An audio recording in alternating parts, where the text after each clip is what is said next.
नमस्कार दोस्तों। मैं हूं आपका दोस्त आपका होस्ट आर के और आप देख रहे हैं आर के ट्रेडिंग। तारीख है दोस्तों 10 दिसंबर 2020 और यहां पे 11 दिसंबर 2020 यानी फ्राइडे के लिए शुक्रवार के लिए दोस्तों निफ्टी फार्मा और निफ्टी के आईटी स्टॉक के एनालिसिस करेंगे। देखेंगे कौन सा फार्मा और कौन सा आईटी स्टॉक किस लेवल पर खड़ा है दोस्तों, कहां सपोर्ट और कहां रेजिस्टेंस लेने की कोशिश कर रहा है। देखिए अजंता फार्मा ने बहुत ही अच्छा हाई लगाया लेकिन वहीं से रिजेक्शन मिल गया 1725 के आसपास से। तो अभी हमारे लिए इसमें कोई पोजीशन नहीं बनेगा। हाँ, सेल का पोजीशन बनेगा अगर ये 1670 को नीचे ब्रेक करेगा तब। दोस्तों लाइव मार्केट में कॉल प्राप्त करने के लिए टेलीग्राम चैनल को जरूर ज्वाइन करिएगा, वीडियो के डिस्क्रिप्शन में लिंक मिल जाएगा। 1670 के नीचे सेल करेंगे अजंता फार्मा, 1650 से 40 तक का टारगेट आपको इंट्राडे में मिलेगा। बाय 1730 के ऊपर बनाएंगे 1800 के टारगेट के लिए। अरविंदो फार्मा बहुत ही जबरदस्त मूवमेंट में। अरविंदो फार्मा खरा पैटर्न इसका बहुत बढ़िया पैटर्न में खराबी नहीं रखा है।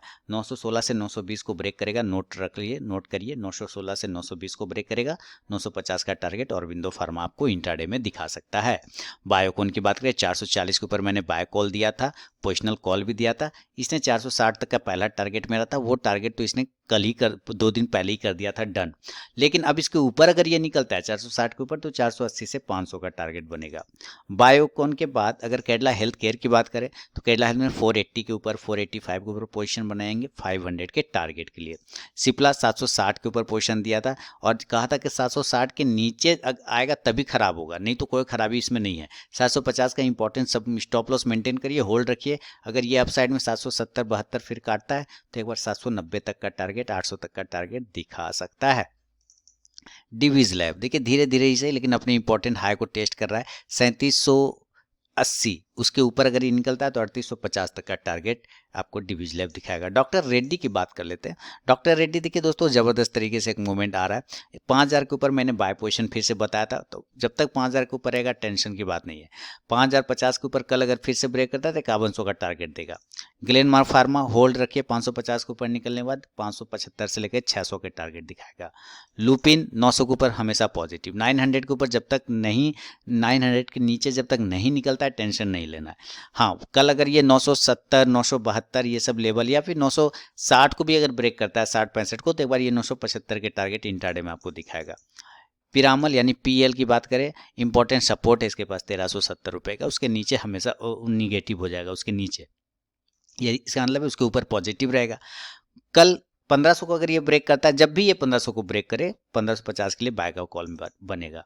स्ट्राइस फार्मा ये अब थोड़ा सा नीचे आ रहा है लेकिन इंपॉर्टेंट सपोर्ट है 800 रुपए का। 800 के नीचे क्लोज करेगा तो कमजोर हो जाएगा, लेकिन 800 के नीचे से निकलेगा तो सेल भी मार सकते हैं और टारगेट 780 का बनेगा स्ट्राइस फार्मा। सन फार्मा बहुत ही इंपॉर्टेंट सपोर्ट जो है 560 का, उसके नीचे निकलने के बाद आपको वहां से 10 से 15 पॉइंट की रैली तुरंत मिलेगा। 550 का टारगेट।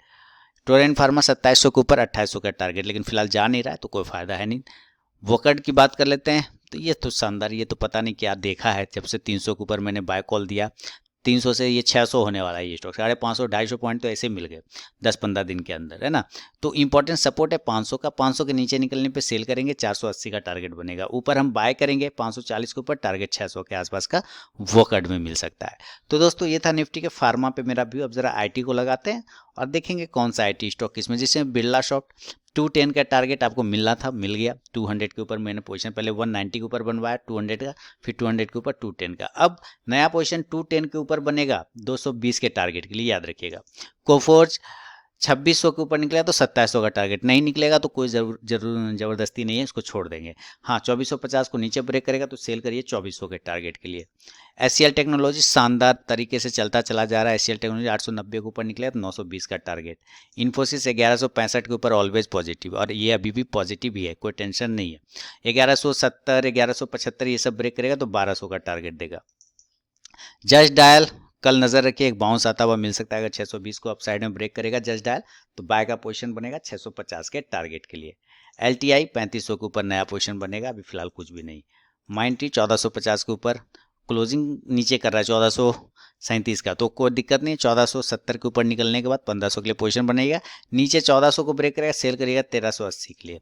एम्फासिस 1335 1340 के ऊपर निकलने के बाद 1370 तक के टारगेट, उसके बाद 1400 का टारगेट। टीसीएस शानदार अब 2850 के ऊपर, ये टारगेट हो गया डन। ये जो टारगेट मैंने बोला था 2750 के बाद 2800 और 2850 को, वो टारगेट तो हो गया डन। अभी यहाँ से एक बना दिया है इसने राउंडिंग बॉटम जैसा। तो जब तक इस जोन को ब्रेक नहीं करे दोबारा से 2860 के आसपास, तब तक पोजीशन बनाने का गलती नहीं करना है। टाटा एल्क्सी की बात करता हूँ, देखिए नीचे आ गया इंपॉर्टेंट सपोर्ट 1590 के आसपास का। अगर उसके नीचे यानी 1585 ब्रेक करता है, सेल मारिए 1570 के टारगेट के लिए। टेक महिंद्रा आपको मैंने दिया हुआ है महारथी वाले स्टॉक्स में, तो बहुत अच्छा तरीके से वहाँ से मूवमेंट दिखाया भी, टेंशन नहीं लेना है। 950 के ऊपर निकलने के बाद 1000 का टारगेट दिखा सकता है। विप्रो अभी लोअर वाला ट्रेंड लाइन पर खड़ा है, यानी 350 के नीचे निकलेगा तो वीक होगा, 340 का टारगेट दे सकता है। अप साइड में जाने के लिए वापस से 365 को ब्रेक करना होगा, तब 370 से लेकर 80 तक का टारगेट दिखाएगा विप्रो। तो ये था दोस्तों निफ्टी के फार्मा और आईटी पे मेरा अपना व्यू। अगर वीडियो और एनालिसिस पसंद आए लाइक कीजिए, फीडबैक दीजिए, साथ ही टेलीग्राम चैनल ज्वाइन करिए लाइव मार्केट में कॉल प्राप्त करने के लिए। मिलता हूँ नेक्स्ट वीडियो में, तब तक के लिए बहुत बहुत धन्यवाद दोस्तों।